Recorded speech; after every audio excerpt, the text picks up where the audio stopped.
changed, and it was so wonderful. My life changed, there is no more anxious in me. I will enjoy my whole life, all because of the spirit of Christmas.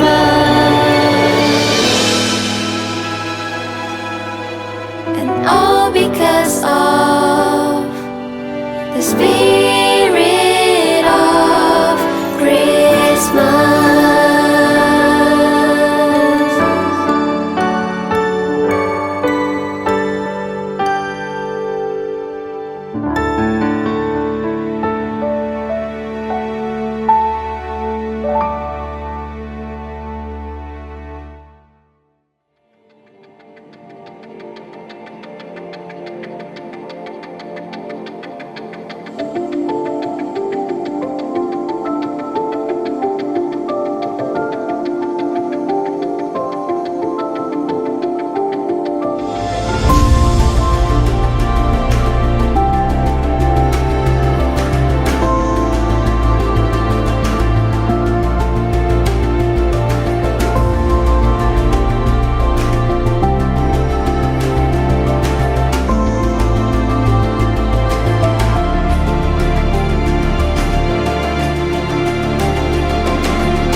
Ajar kami untuk terus bersyukur.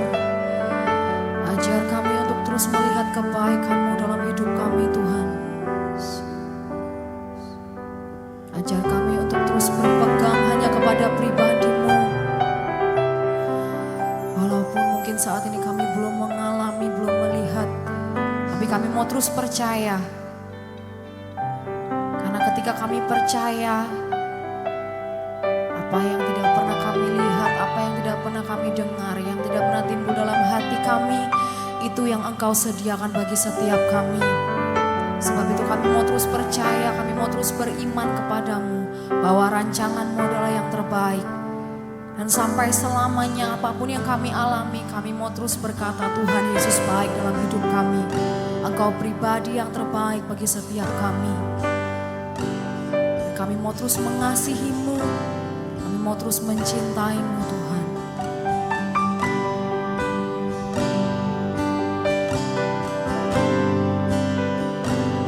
I love you, Lord.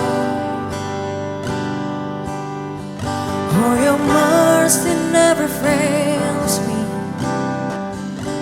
All my days I've been held in your hands. From the moment that I wake up until I lay my head, I will sing of the goodness of God. I love your voice. You have led me through the fire in darkest night. You are close like no other. I've known you as a father. I've known you as a friend. I have lived in the goodness of God. Merasakan kebaikan Tuhan, angkat tangan. All my life you have been faithful.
goodness of God. Sing all my life, you have been faithful. All my life you have been so, so good. With every breath that I am able, oh, I will sing of the goodness. 'Cause all my life you have been faithful. Kebaikan hidupmu selalu baik Engkau dalam hidup kami. All my life you have been so, sungguh kami akan beribadah. With every breath that I am able, oh, I will sing of the goodness. Sama-sama kita bangkit berdiri di hadapan Tuhan dengan iman katakan, Your goodness is running after me. Your goodness is running after me. With my life laid down, I surrender now. I give you everything. Your goodness is running after me. Sekali lagi kita nyatakan, Your goodness is running after me. Your goodness is running after me. With my life laid down, I surrender now. I give you everything. Your goodness is running after me. All my life you have been faithful. 'Cause all my life you have been so good. You are so good. We thank you,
ada di rumahmu.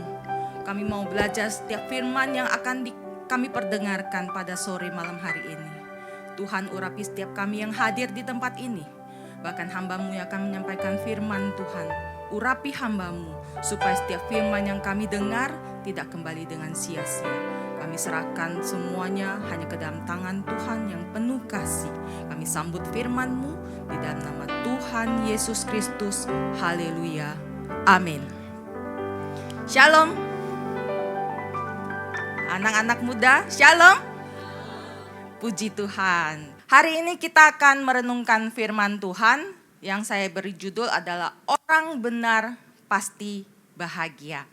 Ayat bacaannya ada di dalam Mazmur 1 ayat 1 hingga ke-6.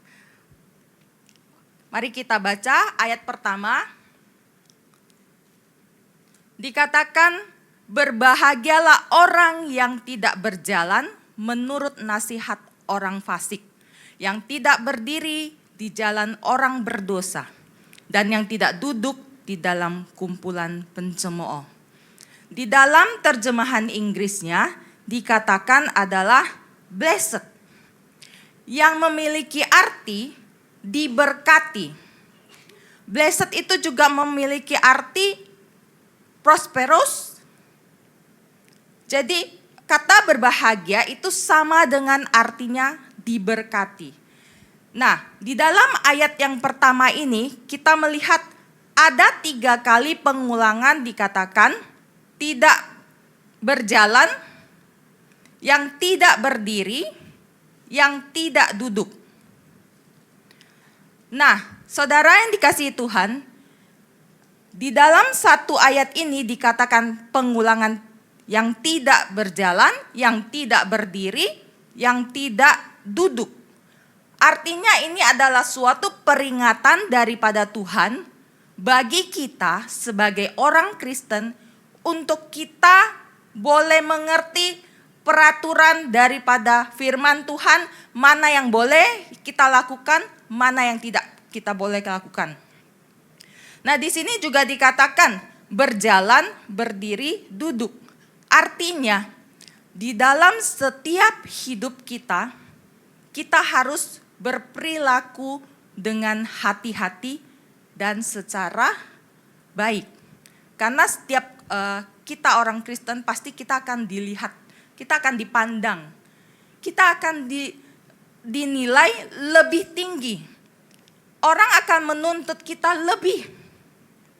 Oleh sebab itu, kita harus memproteksi diri kita untuk kita harus berlaku baik sesuai dengan apa yang firman Tuhan katakan. Nah, di sini juga dikatakan orang fasik. Jadi yang tidak berjalan menurut nasihat orang fasik. Yang tidak berdiri di jalan orang berdosa. Yang tidak duduk di dalam kumpulan pencemooh. Di sini ada 3 orang. Tapi sama-sama artinya orang yang tidak berkenan di hadapan Tuhan. Jadi arti orang fasik di sini adalah orang yang tidak beriman, yang mengerti Tuhan itu ada, tetapi dia tidak menjadi pelaku firman Tuhan. Nah, orang yang kedua dikatakan orang yang berdosa adalah orang yang hidup di dalam dosa, yang selalu berkompromi dengan dosa, yang tidak melakukan firman Tuhan di dalam setiap kehidupannya. Orang yang ketiga dikatakan orang yang kategori pencemooh. Pencemooh artinya orang yang suka menghina atau menjelek-jelekkan orang lain. Bahkan dia seringkali bersaksi dusta. Dan orang ini juga dikatakan sombong. Dan merasa dirinya paling benar. Saya percaya anak-anak muda di sini nggak ada yang seperti itu ya. Soalnya dari tadi udah tol-tol nih, apa itu artinya saya nggak tahu, artikan sendiri. Oke, ya. Nah, untuk kita menjadi dikatakan orang benar supaya hidupnya pasti bahagia, ayat firman Tuhan kan berbahagialah. Jadi saya tahu kalian ini masih muda. Namanya manusia, hidup itu pasti bersosialisasi. Kita tidak lepas dari yang namanya pergaulan. Ya, pergaulan yang baik, pergaulan yang buruk, kita yang menentukan. Saya juga pernah muda seperti kalian. 20 tahun yang lalu, jangan dihitung sekarang umur berapa ya. Kita fokus dengan firman Tuhan pada sore hari ini. Jadi setiap kita pasti akan proses. Dilahirkan, tumbuh dewasa, muda seperti kalian ini. Bahkan nanti akan seperti saya saat ini. Jadi pergaulan itu kita yang menentukan. Kita harus bagaimana melihat pergaulan seperti apa yang Tuhan inginkan bagi setiap kita yang hidup di dalam Tuhan. Nah, saya mau saksi sedikit ya, kesaksian saya. Waktu saya muda, kurang lebih kan tadi berapa tahun yang lalu, puluhan tahun yang lalu. Zaman dulu itu saya hidup bukan di kota, jauh dari yang namanya lampu ya kan. Jadi kalau udah jam 6 lewat itu sudah gelap. Kita sudah masuk ke rumah, gak ada yang berani keluar. Karena saya lahir basicnya ini bukan Kristen. Jadi yang tertanam di otak saya waktu itu adalah kalau malam nanti pasti ketemu sesuatu yang tidak enak dilihat gitu ya. Kalian tahu ya artinya ya. Jadi kita itu tidak pernah yang namanya bergaul. Apalagi saya sudah SMA. Setelah itu saya juga tidak pernah yang namanya diizinkan orang tua saya untuk pergi pulang malam, ya kan? Bahkan untuk nginep di rumah saudara sendiri itu hanya boleh 1 tahun sekali ketika kenaikan kelas. Jadi pergaulan saya itu sangat terbatas. Tapi saya menikmati. Mungkin pada saat teman-teman mungkin bisa bilang, oh itu kan zaman dulu, zaman sekarang beda. Coba kalau saya hidup di zaman sekarang, belum tentu ya. Kita lihat, kalau ada firman Tuhan di dalam setiap hidup kita, kita akan takut yang namanya untuk berbuat dosa. Jadi saya punya teman, waktu saya lulus SMA, saya tahun 98 itu saya habis kerusuhan ke Jakarta. Dari situ kita sudah hilang kontak, otomatis saya kan hilang dari kumpulan teman-teman saya, pergaulan saya. Tapi teman-teman saya itu semuanya baik. Cuman ya kan namanya kata orang Sumatera itu biasanya kata-kata kotor. Nah, seperti itu. Tetapi puji Tuhan saya tidak diajarkan orang tua saya untuk berkata-kata kotor. Jadi dulu anak saya pernah coba untuk kata-kata kotor dari sekolah langsung. Nah, anaknya ada di sini, silakan tanya nanti. Jadi yang namanya menjahati orang, yang namanya berantem itu tidak pernah kita lakukan. Sampai saya harus ke Jakarta karena ya waktu itu karena kondisi orang tua saya krismon, jadi otomatis kan jatuh sehingga saya tidak melanjutkan kuliah dan saya harus bekerja. Jadi saya pergi dan jauh dari yang namanya pergaulan teman saya. Yang saya tahu hanya saya bekerja, pulang malam, tidur terus-terusan. Makanya di sini saya mau mengingatkan teman-teman, kita boleh bergaul, tetapi kita harus bisa menempatkan diri kita. Supaya kita tidak salah di dalam pergaulan. Apalagi kita dikatakan kita sudah berkomunitas di gereja. Jadi kita harus bisa bergaul sesuai dengan apa yang Tuhan inginkan. Jadi untuk kita bisa kuat, kita perlu yang namanya penyertaan Tuhan. Amin saudara? Oke.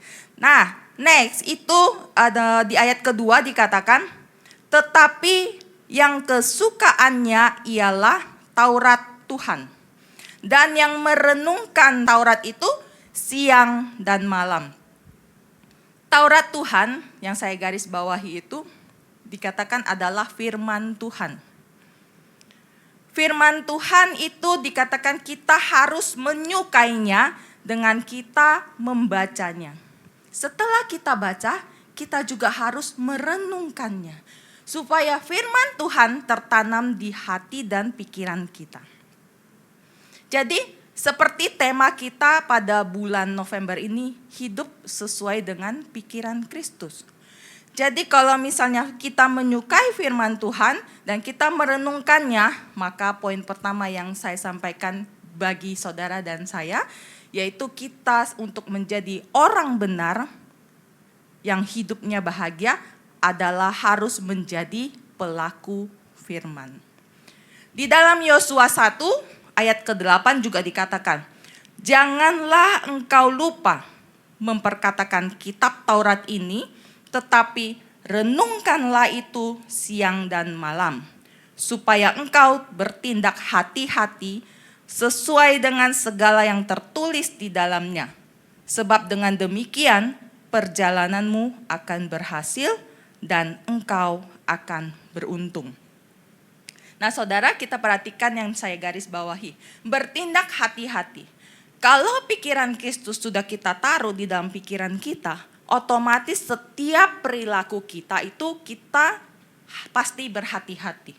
Ketika saya mau melakukan A, saya pasti berpikir nanti efeknya apa. Terus apakah ini sesuai dengan apa yang Tuhan inginkan. Ketika saya mau melakukan B, pasti kita juga akan melakukan sesuai dengan apa yang Tuhan inginkan. Jadi tindak tanduk kita pasti kita akan berhati-hati. Supaya apa? Supaya kita benar-benar menjadi pelaku firman Tuhan. Bukan hanya mengerti firman Tuhan, tapi hidupnya tidak mencerminkan firman Tuhan. Nah, selanjutnya, sebab dengan demikian perjalananmu akan berhasil dan engkau akan beruntung. Berhasil dan beruntung ini sama dengan yang dikatakan blessed, yang diberkati. Orang yang berbahagia, yang hidup di dalam Tuhan pasti diberkati. Diberkati ini bukan bicara hanya materi, hanya jasmani, tetapi juga kerohanian kita. Karena firman Tuhan juga katakan, manusia hidup tidak hanya melalui roti, tetapi juga dari setiap firman yang kita dengar. Oleh sebab itu, poin pertama kita harus menjadi pelaku firman. Yang kedua, kita juga harus menghasilkan buah. Di dalam Mazmur 1 ayat ketiga itu dikatakan, ia seperti pohon yang ditanam di tepi aliran air, yang menghasilkan buahnya pada musimnya. Dan yang tidak layu daunnya, apa saja yang diperbuatnya berhasil. Ia seperti pohon. Itu menggambarkan kita manusia. Jadi kita manusia ini harus selalu hidupnya dekat kepada Tuhan. Pohon ditanam di tepi aliran air artinya supaya ia mendapatkan kehidupan. Kita perlu Tuhan, kita butuh Tuhan karena Tuhan adalah sumber kehidupan bagi orang Kristen. Jadi manusia bisa hidup kalau ia melekat kepada sumber kehidupan, yaitu Yesus Kristus yang menghasilkan buah. Jadi kalau misalnya kita sudah melekat kepada Kristus, otomatis yang tadi dikatakan kita sudah bertindak hati-hati, artinya kita sudah ada karakter Kristus di dalam itu. Hasilkan buah itu bukan buah seperti buah apa gitu ya, yaitu karakter Kristus. Contoh, anggur. Anggur itu akan bisa dinikmati orang karena dia melekat pada pohon yang tepat. Jadi anggur ini melekat kepada ranting-rantingnya. Ranting-ranting ini juga melekat kepada pohonnya. Nah, dari pohon ini ada akar yang mencari sumber kehidupan yang dikatakan air. Sehingga anggur ini juga bisa tumbuh subur dan dia menjadikan hasil yang bisa dinikmati orang. Nah, kita sebagai orang Kristen, kita juga harus bisa menghasilkan buah yang bisa dinikmati orang, yaitu melalui karakter kita, kehidupan kita, perilaku kita ini yang bisa dinilai orang. Apakah hidupnya benar-benar sesuai dengan apa yang Tuhan inginkan. Oleh sebab itu, orang yang benar pasti bahagia kalau dia sudah menjadi pelaku firman. Setelah itu juga dia pasti akan menghasilkan buah, yaitu karakter Kristus. Yang ketiga, yaitu bertahan dalam iman. Mazmur 1 ayat yang keempat dikatakan, bukan demikian orang fasik. Mereka seperti sekam yang ditiup angin. Sebab itu orang fasik tidak akan tahan dalam penghakiman. Begitu pula orang berdosa dalam perkumpulan orang benar. Tadi kan orang fasik kita udah tahu ya. seperti sekam. Saudara tahu sekam ini adalah proses dari padi yang kita panen, diolah, dipisahkan menjadi beras dan ampasnya, kulit. Nah, kulit ini diproses lagi untuk menjadi yang namanya sekam. Sekam ini ketika sudah dipisahkan dari beras itu, dia menjadi sesuatu yang tidak berbobot, ringan. Karena dikatakan kulit. Jadi gampang ditiup angin. Nah, kita sebagai seorang Kristen yang mengenal Tuhan, oleh sebab itu kita perlu firman Tuhan. Karena firman Tuhan yang akan terus mengisi hidup kita, mengisi diri kita supaya kita ini menjadi orang yang terus kuat dan bertahan. Karena dikatakan orang fasik tidak akan tahan di dalam penghakiman. Hari ini kita manusia hidup di dunia, tidak ada yang namanya lepas dari masalah, proses hidup. Kita tidak sedang baik-baik saja. Karena sebentar lagi mungkin Tuhan Yesus akan datang. Untuk itu kita perlu mempersiapkan diri kita untuk kita terus mempertahankan iman kita. Jadi ketika Yesus datang, apakah kita masih bertahan dengan iman kita? Apakah kita bisa nanti ikut Tuhan Yesus ke surga? Itu semua kembali lagi kepada diri kita. Jadi jangan seperti dikatakan orang fasik yang seperti sekam yang gampang ditiup angin. Hidup kita ini harus terus diisi dengan firman Tuhan. Mungkin kita ke gereja. Tapi kalau ke gereja, kita tidak fokus, kita malah main HP, maka sia-sia. Kalian tujuannya ke gereja adalah mencari firman Tuhan. Tetapi pada dasarnya kalian hanya Kristen-Kristenan. Tidak sungguh-sungguh di dalam mencari Tuhan. Padahal ibadah cuma berapa jam, firman Tuhan hanya berapa menit. Itu saja kita tidak bisa memberikan diri kita sepenuhnya kepada Tuhan. Bagaimana kita bisa kuat kalau ketika cobaan itu datang? Makanya kita jangan seperti orang fasik yang tahu adanya Tuhan tetapi tidak melakukan firman Tuhan. Oleh sebab itu, mari kita saling kuat bergandengan tangan di dalam Tuhan.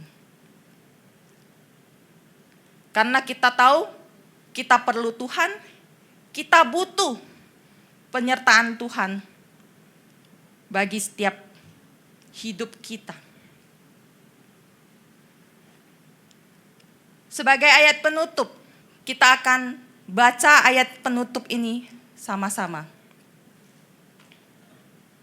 Jadi kita harus ingat, untuk menjadi orang benar yang hidupnya berbahagia, kita harus melakukan 3 hal ini. Yaitu kita harus menjadi pelaku firman. Kita harus menghasilkan buah yaitu karakter Kristus. Dan kita harus terus bertahan di dalam iman kekristenan kita. Oleh sebab itu, kita naikkan satu lagu pujian penyertaan Tuhan. Namun sebelumnya, mari saya undang untuk kita berdiri, kita baca firman Tuhan ini bersama-sama. 1, 2, 3.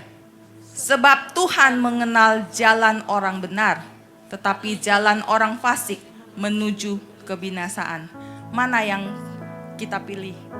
Pilihan ada di tangan kita. Teruslah sertakan Tuhan di dalam hidup kita.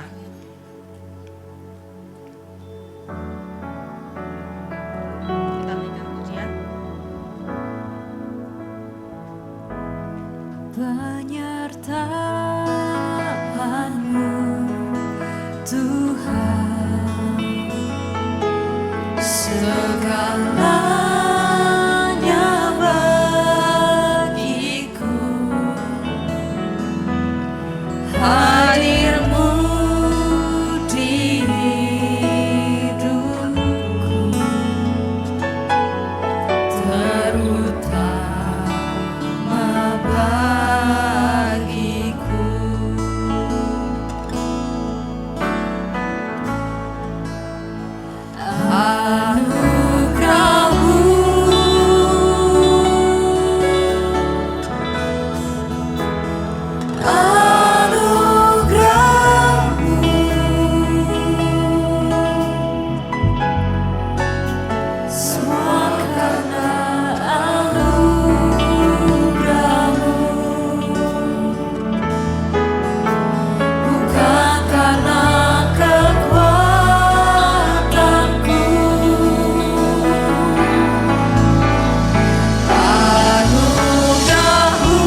Terima kasih ya Tuhan.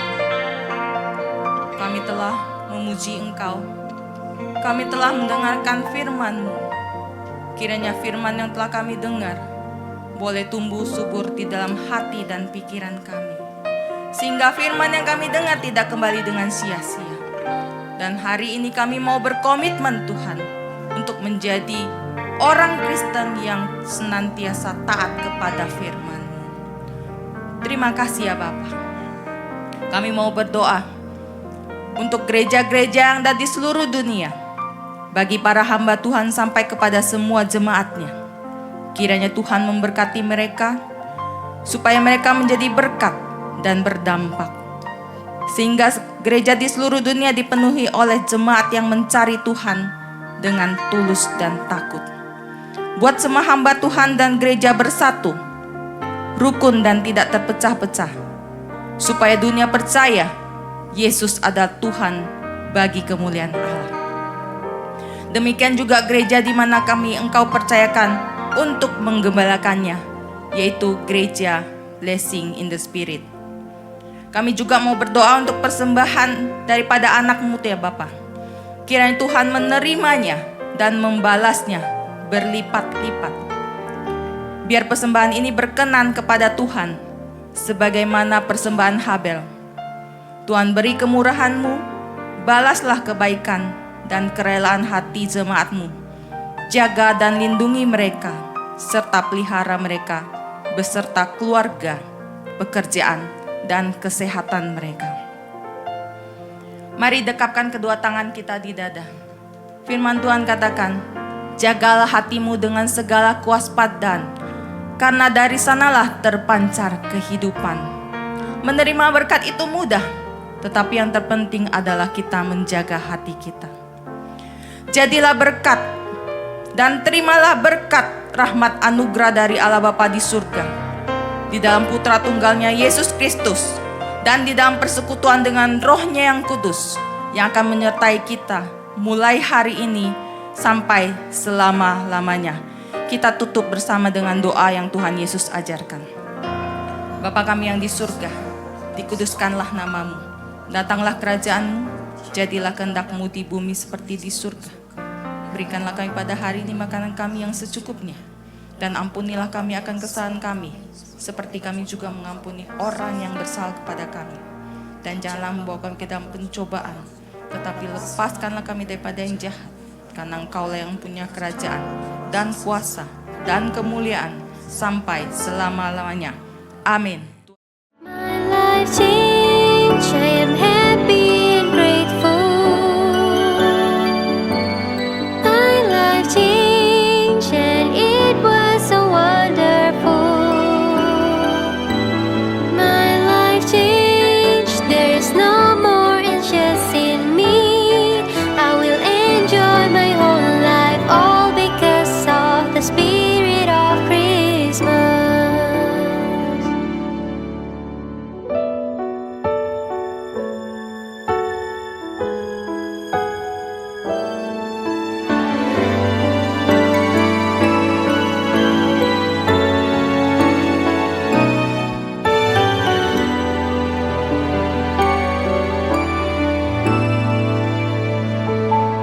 My life changed, I am happy and grateful. My life changed and it was so wonderful. My life changed, there is no more anxious